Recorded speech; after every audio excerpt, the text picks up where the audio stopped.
फिर एक आता है 3000 साल पहले हमारे गले में झाड़ू बांध दिया, मटकी बांध। फर्जी बात है, ये सब एट्रोसिटी पॉर्न है।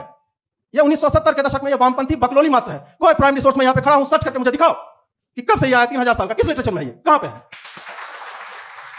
आरक्षण एक सामाजिक समस्या है जिसका एक राजनीतिक समाधान दे दिया गया।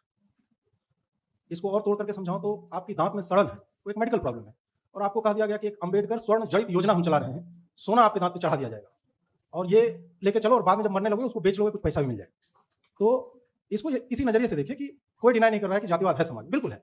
और यह भी डिनाई हम नहीं कर सकते हैं कि पिछले 15, 20, 30 वर्षों में जब से मैंने होश संभाला है, तो जो अभी पवन जी कह रहे थे या राजकुमार जी कह रहे हैं या अन्य वक्ता कहेंगे कि लोगों के घर अलग बने होते हैं, उनका स्ट्रक्चर अलग है, जातिवाद होता था, सामने बैठ नहीं सकते थे, परंतु आज यह सत्य है कि वही दलित, वही डोम, चमार, मुसहर, धोबी, माली, नाई, जो भी जातियां गांव में होती हैं, आज मेरे ड्राइंग रूम में मेरे सोफे पे आके बैठता है। ये मैं अपना व्यक्तिगत अनुभव बता रहा हूं, और मुझे ना तो इससे तब प्रॉब्लम थी ना आज मुझे इससे समस्या। अब क्या है कि 70 वर्षों से ये चल रहा है, 75 वर्षों से, क्या हमारे पास कोई डेटा है इसका कि इससे किसी समाज का कोई लाभ हो गया, कोई एम्पिरिकल एविडेंस हो कि हर 10 साल पे एक सर्वेक्षण किया जाए। मतलब जातियों को सम्मिलित करने के लिए तो गहन सर्वेक्षण मनुस्मृति में चले गए, वेद में चले गए, उससे पहले बिग बैंग में बैठ करके देख लिया कि फट रहा है तो वहां से कौन जाति नीचे जा रही, कौन ऊपर जा रहा है।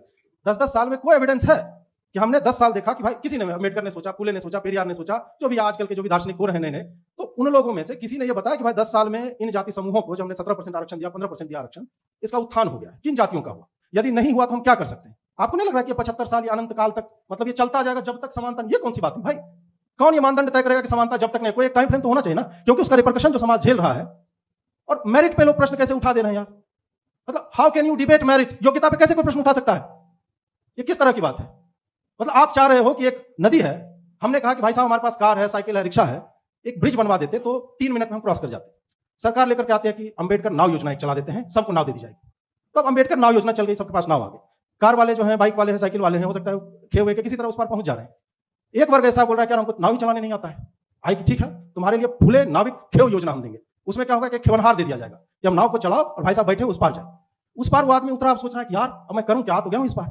कहा कि अब आएगा पेरियार पिट्ठू योजना, तुमको पीठ पर बिठा करके ले जाएंगे, बाजार घुमाएंगे, और जो वो लोग ये चीज हमको चाहिए वो तुमको मिल जाएगी। आप सोचिए यही हो रहा है ना, पढ़ाई में आरक्षण मिल रहा है, नौकरी में आरक्षण मिल रहा है, प्रमोशन में आरक्षण मिल रहा है। ये कब तक जाएगा यार? कोई एफिशिएंसी की बात नहीं कर रहा है। आप प्राइवेट, ठीक है, आप बोल रहे हो कि एडमिशन तक मिल जाएगा आरक्षण, वहीं तक वो क्लासरूम में ही पहुंच सकता है, ठीक है। फिर डॉक्टरी का जो एग्जाम होता है, सरकारी एग्जाम होता है, इंजीनियरिंग का सरकारी एग्जाम होता है, एसएससी में, रेलवे में, वही उसी स्कूलों से तो बच्चे पढ़ के जाते हैं। तो उनको वहां पे क्यों आरक्षण मिला? आप मतलब सीधा इस डिबेट से ये बात पूरा गायब कर दोगे आप कि सरकारी नौकरी में आरक्षण नहीं मिल रहा है। पूरी लड़ाई इसी बात के लिए कि हमको प्रमोशन में आरक्षण क्यों नहीं मिल रहा है। प्राइवेट एक सेक्टर बचा हुआ जो इस देश को ढो रहा है, आपको उसमें भी आरक्षण चाहिए क्यों? प्रतिनिधित्व, प्रतिनिधित्व, अरे चुनाव होता है प्रतिनिधित्व के लिए। मेरिट प्रतिनिधित्व से नहीं आता है।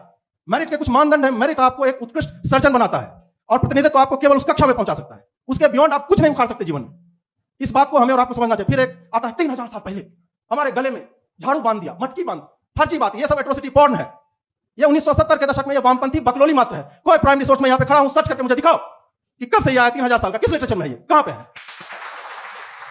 1835 में हर एक, जितने भी हमारी यहां प्रेसिडेंसीज थी, वहां पे सर्वे किया अंग्रेजों ने कि भाई जो लेके चल रहे हैं ब्राह्मण का, इस पर विकास देवी कीर्ति जैसे लोग या अन्य लोग भी मानते हैं कि ब्राह्मणों के ही दिमाग हुआ करता था क्या? नहीं भाई साहब, वो जो सर्वे हुआ है उसका डेटा यदि मैं मतलब पूरा पढ़ूंगा तो बहुत टाइम निकल जाएगा, बट मैं एक बता देता हूं आपको कि उन सर्वेज में, बंगाल का एक वर्धमान है जगह, 1835 में वहां पे जब देखा गया स्कूलों में किस तरह के लोग पढ़ रहे हैं, चांडाल शिक्षक था।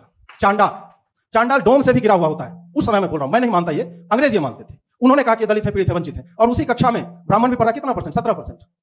सवर्ण और ब्राह्मण सब मिलाकर के 20 से एट मैक्स 40%। उस समय के लाखों स्कूलों, केवल बिहार और बंगाल में उस समय 1 लाख से अधिक स्कूल थे। और एक प्रेसिडेंसी का डेटा दूंगा, चाहे मद्रास ले लो, पंजाब ले लो, सबका यही हाल था। 17%, 20%, इतना ही है। डोम भी पढ़ रहा है, मुसहर भी पढ़ रहा है, चमार भी, भंगी, पासी, जो जाति आप कहोगे सब था। तो ये ब्राह्मणों का जो कहा जाता है ना कि ये था, और ये सब ईस्ट इंडिया कंपनी के रिकॉर्ड हैं। उस समय के गवर्नर के साइन के साथ ये सर्वे अभी भी ब्रिटिश वहां की जो लाइब्रेरीज है वहां पे रखा हुआ है। वहां से धर्मपाल जैसे लोग जो वहां पे जाकर के उन्होंने लाया, इसको आज हम जान पा रहे हैं। तो प्राइमरी सोर्स ये है। ये सब कहना कि पानी नहीं पीने दिया, कैक्टस थे तुम, कैसे बच के जीवित? पानी नहीं पीने दे रहा था तुम्हारा। ठाकुर का कुआं तुम खोल दे रहे थे, अपना कुआं नहीं खोल पा रहे थे। कौन सा लॉजिक है यार ये? नहीं, बीच में नहीं बोलिए, बीच में बोलिए। यहाँ पे फिर आ जाता है मतलब कुछ लोग संविधान, सुप्रीम कोर्ट ने क्या कहा, 341 में क्या है, आर्टिकल 14 में क्या है, गवर्नमेंट ऑफ इंडिया ऑर्डर क्या है, इंदिरा साहनी जजमेंट क्या है, क्या करें उसका हम? मुझे वामपंथ को समझने के लिए दास कापिताल पढ़ना पड़ेगा क्या? आज मैं नहीं देख रहा हूं कि वामपंथ किस विकृत रूप में आ चुका है। मुझे आज के समाज को पढ़ने के लिए, समझने के लिए मैं अंबेडकर, फुले और पेरियार को पढ़ूं, जिसका अपना कोई प्राइमरी सोर्स था नहीं।